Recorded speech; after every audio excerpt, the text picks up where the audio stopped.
Inspirational ones of the week. I've been to meet an 84-year-old grandma who's hoping to change the lives of people living with multiple sclerosis. Okay, so Glenn Mills, she's been using a wheelchair pretty much all the time for over 20 years now because of a condition. But when she gets into a wind tunnel, wow, she's an extremely graceful skydiver. Brilliant. Okay, I went along to see if she could teach me as well. Ready for takeoff. 84-year-old Glenn Mills has spent over 2 decades in a wheelchair because of multiple sclerosis and other health problems. But all that changes when she puts on her skydiving suit and throws caution to the wind.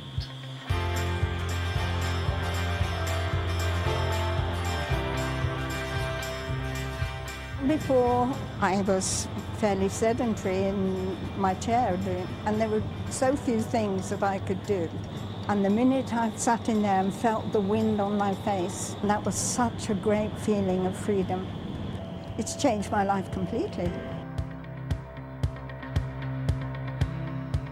Glenn has now completed over 6 hours flying time in the wind tunnel and says it's helped her to such an extent physically and mentally, and you can see how independent she's become in here, that she says as a result she's now got movement back in her knees and legs once again.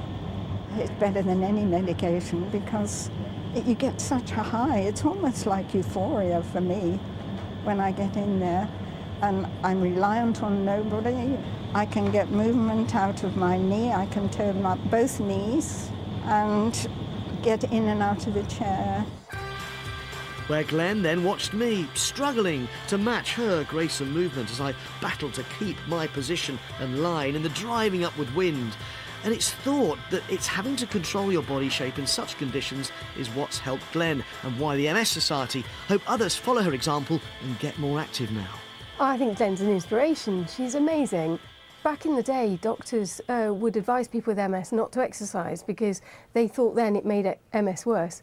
Actually, we now know the opposite is true. It can be as effective as taking a treatment. So it doesn't have to be skydiving. It could be something as gentle as a bit of gardening, but it all helps. The exact science behind Glenn's regeneration isn't fully clear, and every case is different. But she's taken inspiration as well from the British athletes training around her. Al Hodgson lost his legs in an explosion while serving with the army, but has gone on to compete in World Championships and is the first para-athlete to get a silver medal in an able-bodied world event.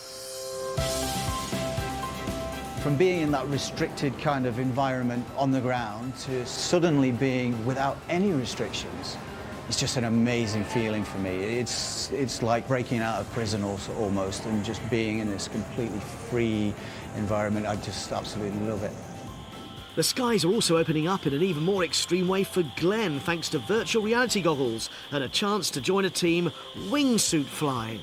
The wind told me what to do. It just took me where I wanted to. I love it.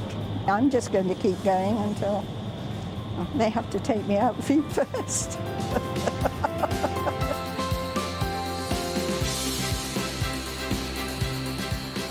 There we go, Glenn inspiring others and changing the whole perceptions, or helping to, of how people living with MS can help themselves with exercise, contrary to the previous thought that actually exercise might actually not be good for them. Good for and her. it's part of now of a big push by the MS Society called Active Together. And there's a website, and you can get free advice on what sort of exercise would suit you, because every case is different. Yeah, of course. That's brilliant. Yeah, she's absolutely inspirational. Mike. You were right. It is one of the most inspirational stories we've had this week. Lovely. And it's completely changed your life around. Yeah. Good for her. Mike, thanks very much indeed. It is 16 minutes to